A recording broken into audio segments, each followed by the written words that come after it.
Take a walk with us down memory lane with some of the best PM Magazine stories from years ago. We're updating those great stories and bringing them from the then to the now. Coming up on the new Knoxville's PM Magazine, it's a show that takes you to greater heights. While these iconic yellow chairs have been a familiar sight here since the 50s, there's a relatively new attraction in town that's gained worldwide attention since it opened a few years ago. We'll check out Tennessee's Sky High award-winning attraction. And here's somebody who used to climb for a living, but not in trees. We were the first to tell you about this East Tennessee stuntman who could climb up the outside of the building faster than you could run up the stairs. We'll catch up with a man known as the urban mountaineer who reached for new heights by living on the edge. Hi, I'm May K. Beeler. And I'm Calvin Sneed. Welcome to the new Knoxville's PM Magazine. We are riding the chairlift in Gatlinburg, Tennessee, on the way to the top of Mount Harrison. And once we get there, we're going to find out jumping from mountain to mountain. Ooh. Just got a little more nerve-wracking. Yeah, so get ready to park your fear of heights because we've got a great show for you. I'm already scared. Let's go.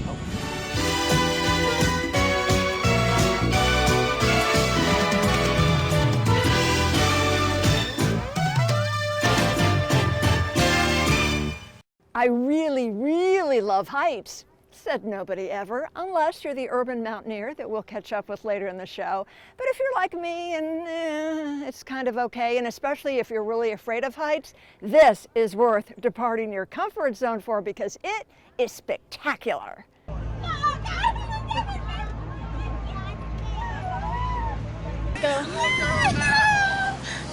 get this. All right, hold up. Well, we're kind of daredevils, so we enjoy this kind of stuff. So we're looking forward to it. And this is terrifying. My legs are like, my knees are not.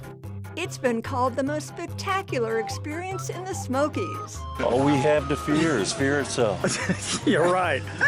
With Let Me Catch My Breath, panoramic views of the Smokies, Gatlinburg Sky Bridge is a jaw-dropper. So the Gatlinburg Sky Bridge is the longest pedestrian suspension bridge in North America. It was built in 2019, and it's part of the Gatlinburg Skywolf Park, which is actually the longest running attraction in Gatlinburg, built in 1954. Marcus Watson is the administrative director of Tennessee's award-winning attraction that draws tourists from all over the globe. On our grand opening for the Sky Bridge, we had somebody from England that I talked with that walked across the bridge for the first day we opened. So whether it be United States or across the globe, we got people from all over visiting here. It's fun, but my mom's scared. You look like the one that's scared. Located atop Gatlinburg's long-standing iconic skylift, the Sky Bridge crosses the sky as it stretches 680 feet across a deep valley in a single span. It's amazing. And it's got a gorgeous view. What do you think about this thing with the glass panels? It's kind of neat. Did it scare you at all? No, I think it's bothering that one. Maybe just a little. She's just ready to get on to the next thing. Marcus, I have to ask, it looks like it's moving a little bit. Is it supposed to sway? Yeah, I mean, it is a suspension bridge, cable bridge, so the natural function of the bridge is to move. So if you're walking on it and it's moving, it's doing what it's supposed to be doing. So It scared me. I can't take all that swaying that high up. If I go, I don't want it to be that way. With a 5-foot wide walking path and a height of 150 feet at its midpoint. we like to say it's low skill and high thrills here at the Gatlinburg Skywolf Park, and it starts whenever you load the chair at the bottom of the lift. You ride the yellow chairs up to the top of the mountain, and then you take the adventure to the Gatlinburg Sky Bridge, the North America's longest pedestrian suspension bridge. So it's easily attainable for everyone. Oh, it's the glass part. I don't want to see this. Come on, Joe. Ooh, do you dare to pass the glass? So check this out. These are glass floor panels in the middle of the bridge. Here we go. But I was doing great till I got right here, and I'm like, ooh, I don't want to look down here. So I kept walking. So we used to have 15 feet of glass, and we used to say, can you pass the glass? And everyone loved it so much that we even doubled the glass. So now there's 30 feet of glass in the middle of the bridge. It didn't bother me. I noticed a lot of people got a little skittish when they walked over.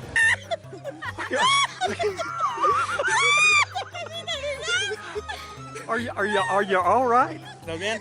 No, again? No,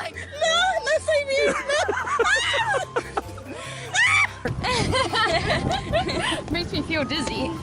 Being one of a kind, the Sky Bridge does have a weight limitation or maximum tourist capacity. So technically, the weight capacity is around 1,200 people, but fun fact, you can't actually fit more than 300 on it at one time, so we're all safe and ready to go.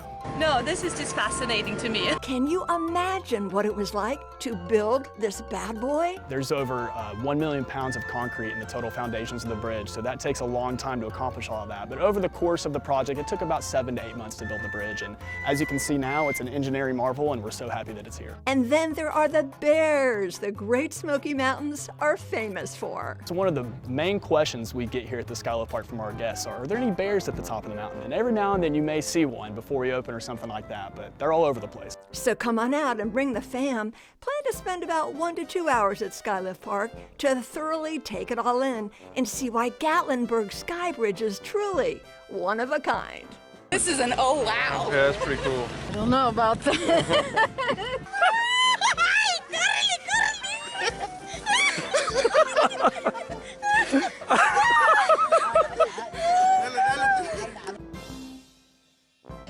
Wow, talk about memorable. That was such a treat for me. And I've been on the Swain Bridge, the Grandfather Mountain Bridge in North Carolina, and I've been on top of the Willis Tower in Chicago. Yeah, remarkable and impressive, but there's just something about these scenic views here of the Smokies that make the Sky Bridge really special. So even if you really are very much afraid of heights, it is well worth biting your nails for. Well, now we're going to meet somebody who has no fear of heights at all. In fact, Calvin's about to catch up with him at the Space Needle here in Gatlinburg to find out more about this gentleman with nerves of steel.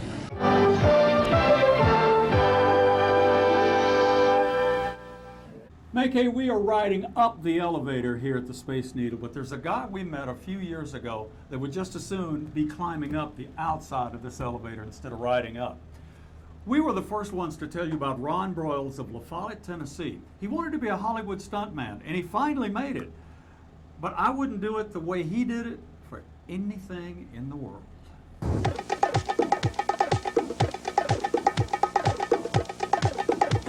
The first question is, can I do it? Because that's one of the reasons I climbed the building, just to get to the top, just to see if I can overcome the obstacles. And there are a great number of obstacles over climbing the building.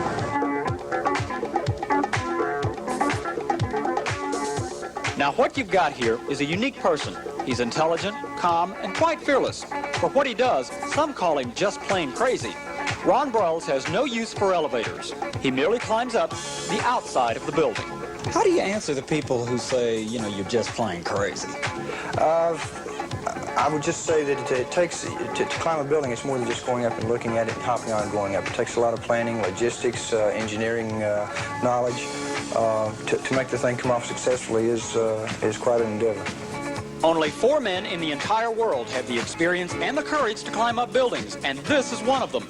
There was a race between the 4 to climb the highest building, one when Dan Goodwin raced up the Sears Tower in Chicago. I don't think I'll ever get tired of climbing. I may run out of buildings. Now it's a matter of technique because all the big ones have been climbed. Sears Tower, World Trade Center, and now it's just a matter of finding the most difficult buildings to climb. Well, everybody has to start somewhere. For Ron, it started in Knoxville, Tennessee, the United American Bank Plaza, 300 feet of sheer terror. I knew the equipment was going to work because we tested it weeks before and we knew that it was good and that the design was good and there was no chance of me falling from the equipment. But the other was an unknown, you know. Are they going to throw me under the jail? Am I going to get to see my family or do I go straight to Alcatraz? I had no idea at that point. Today, when he reminisces about it, the sun is out. The day he climbed, it rained. That should have been warning enough. But nobody had noticed him yet. So I'm going, what am I going to have to do, you know, to get a little attention here? So I started screaming, hey, I'm up on the side of this building. Doesn't anybody care? And at that point, one of the security guards came out and he was looking around like this. And I said, hey, I'm up here. And he goes, you better get down from there. The only thing I was really concerned about while I was climbing was if it started raining again, because I say it had been raining that morning, and if it would have started, then the tracks would get wet, and that could cause, I could just see me sliding down 27 stories to the street, which would have ruined my whole day. Even though it was interesting, it wasn't challenging enough. By this time, Goodwin had already climbed the world's tallest building. But what about the world's tallest hotel?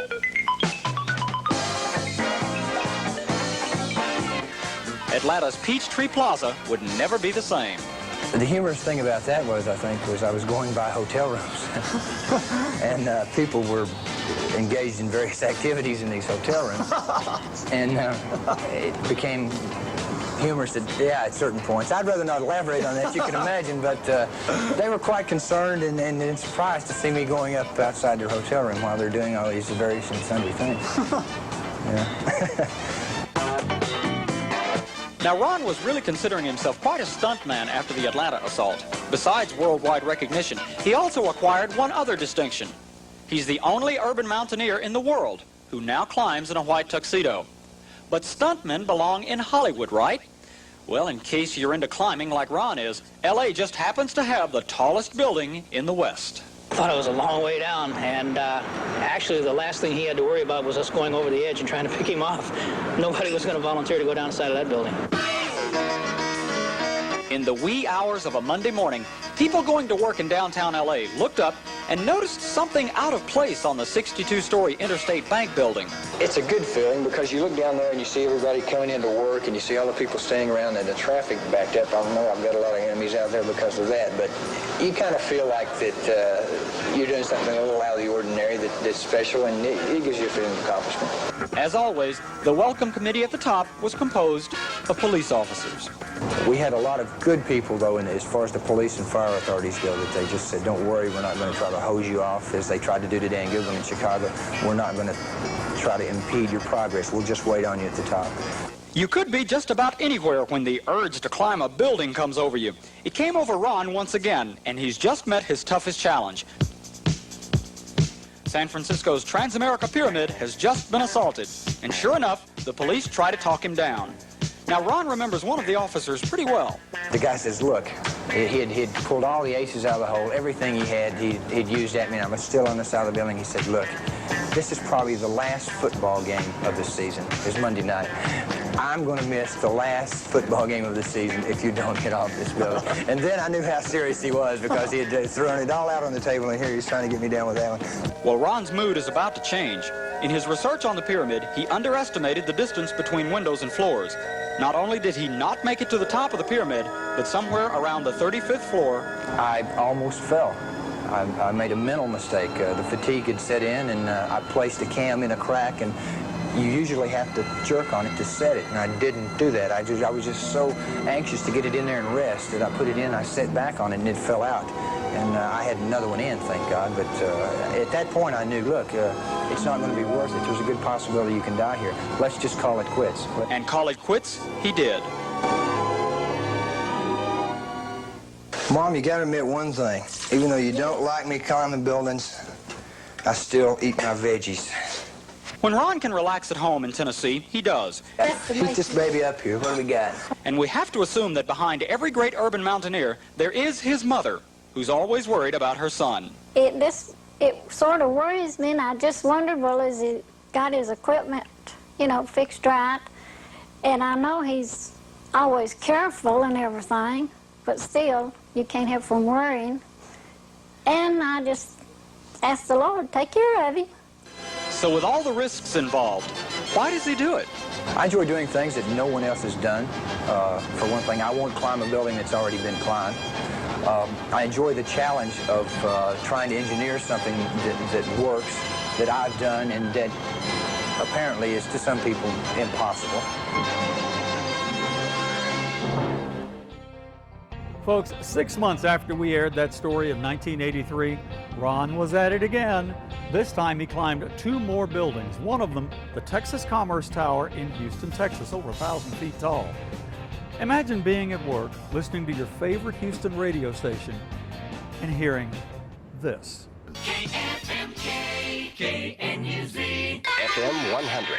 Good morning. It's 6:52. I'm Dick Kelsey. And I'm Brian Hill, KRBE News. At this hour, we have a climber on the Texas Commerce Tower. Johnny Goen last night got a call from someone at a particular hotel in town. We can't say who it is. And they said that Ron Broyles, who has climbed buildings like this in other large cities, most recently San Francisco, wanted to talk to a well-known disc jockey in town. And they said, well, who else? Johnny Goen. How in the world are you? I'll be here for a while, I think. What floor are you on now? I'm on about the 16th, I think. Yes, this is Tracy over at the Texas Commerce Tower. Yeah. I wanted to tell you, he's right outside our 17th story window. Really? Yes, and he is a doll.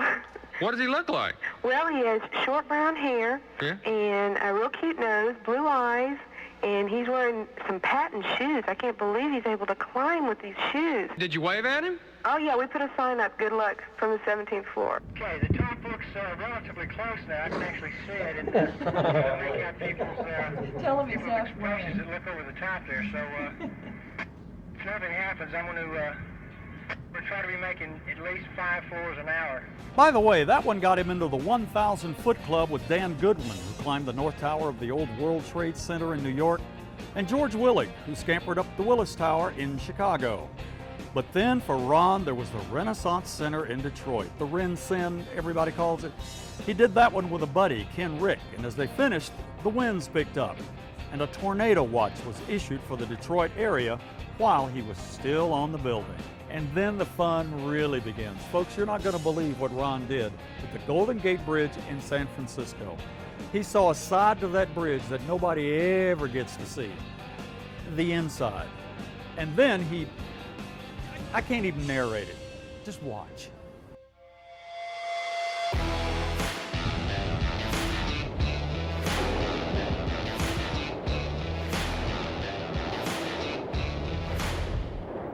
The reason we're here, as everybody knows, is we're going to base jump for the Golden Gate Bridge.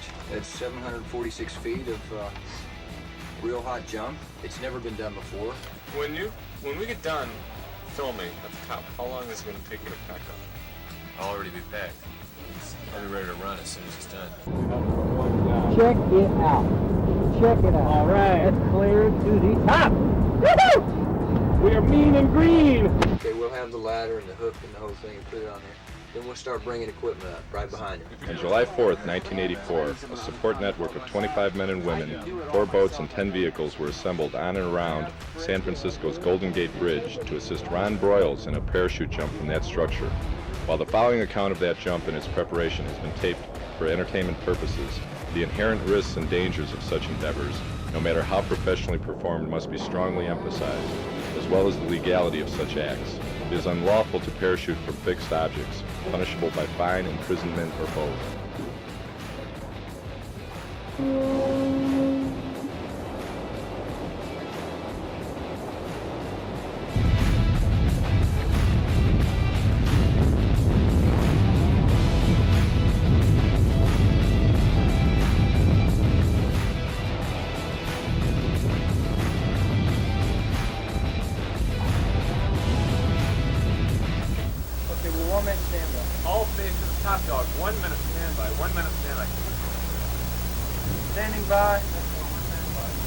Standing by for opening. Standing by for opening.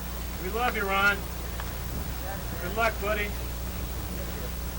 You got it. Thing ever. Foot traffic. This is Top Dog. We're got to roll within the next minute. As soon as we got a fog clear moment, we're jumping.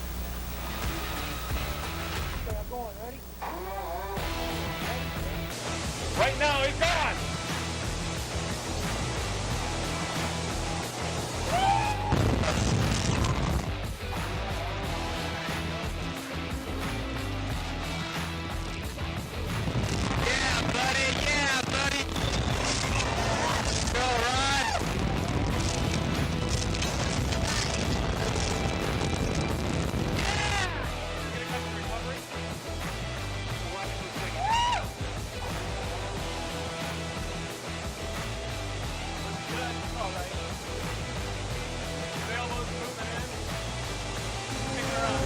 You got a top photo on that? I'm all the way in. He's swimming. All right.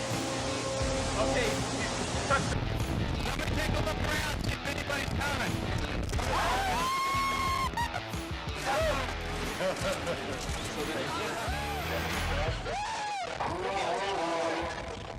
No, folks, your eyes are not deceiving you. Ron Broyles climbed to the top of the Golden Gate Bridge in San Francisco on the inside and then dived off the bridge into the San Francisco Bay. Now, Ronnie is here with us today on top of the Gatlinburg Space Needle, and no, we are not going to let you jump off this, so don't even think about it, okay? That's fair. Folks, this story's not over yet. This Golden Gate story is not over yet. What did you do 3 days later, or 3 months later, that almost got you killed? Well, I jumped the South Tower with a couple of friends, and we had some malfunctions on our chutes, and it was pretty ugly. Ugly as in? We had to do cutaways, and we actually hit the bridge, and all kinds of things happened. Well, we saw that video of you. In fact, that's playing right now. We saw where you. What happened when you went over the edge? Well, we had our chutes. Look, that was the only. I think that was the second base jump I'd ever done. Richard had never done any, so we wanted someone to pack our chute that we thought would be dependable, and that was an FAA certified rigger who just happened to have a little problem drug-wise, and he packed them in reverse. Oh no! So when our chutes opened up, they flew exactly into the bridge instead of away from it. And what lesson? What important lesson did you learn out of that? Learn to do your own thing, man. Don't trust anybody. Okay, let me tell this story. Let me finish this story out. Folks, Ron was arrested by the San Francisco Police Department for throwing an object off the Golden Gate Bridge, namely himself. The fine was $175, and you got how much publicity out of that? Turned out to be about $1 million. Not a bad trade-off, if you ask me. $1 million. Folks, this story is still not over. In 1986, you jumped off the Coronado Bridge in San Diego? I did. Why? Japanese paid me to do it for a film. Tell us about that jump. You jumped from a moving car. I was actually in a moving limousine out of the sunroof at 55 miles an hour. Did the limo driver know that he had no clue? It was before cell phones. So we were basically just doing it on the lam, and the guy was following us told him to get over closer and closer because you couldn't even see the bay from where I was. So we had to nudge him over to the edge a little bit more. And by the time we got there, he was just going, "What am I doing here?" He had no idea.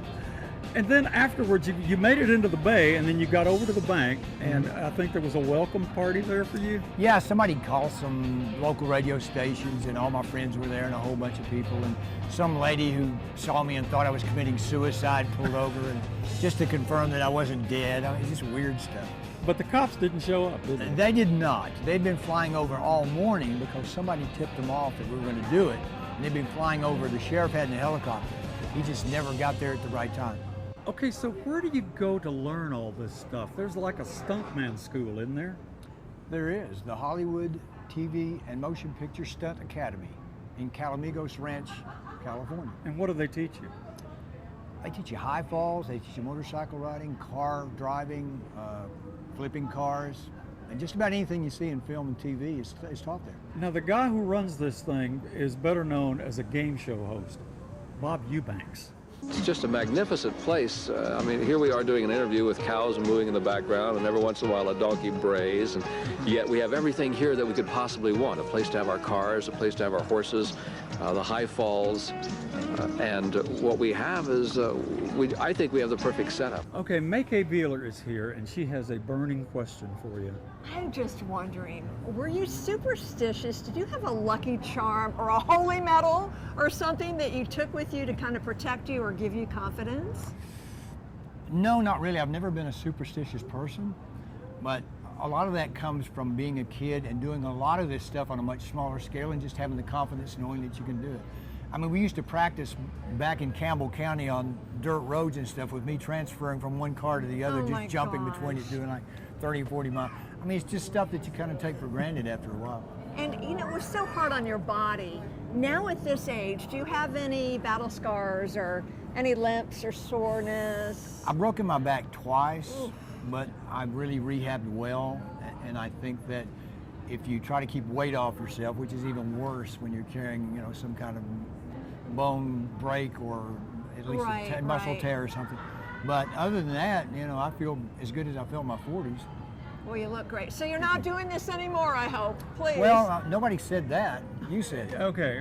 I got one last question for you. You're a daddy now. You're also a granddaddy. I am. He's a granddaddy. I am. What if your grandson came up to you and said, I'm going to climb the Burj Khalifa, the tallest building in the world, and jump off of it? What would you say to him? Well, I would try to dissuade him. Really? But if he was intent on doing it, I would probably assist him in every way I could, because there's just some things that are inside of you that you got to bring out, and if you don't, you'll spend the rest of your life regretting it. Yeah, but some of those things need to be like repressed. You know what I mean? They don't. You need to let it all go, Calvin. Let it go, Calvin. Let it go, Let it baby. go. Folks, we're glad you joined us today. You've come a long way since jumping off Mad Jack Fielding's furniture stores down there on That was a while Baxter ago. Avenue. Yeah. Thanks for joining us. Thanks, everybody, and great to see you Well, again. thanks for having me, guys. I really enjoyed it. Thank Thanks you. for being here. And be safe. Thanks. We'll see you folks next time.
Most interesting thing.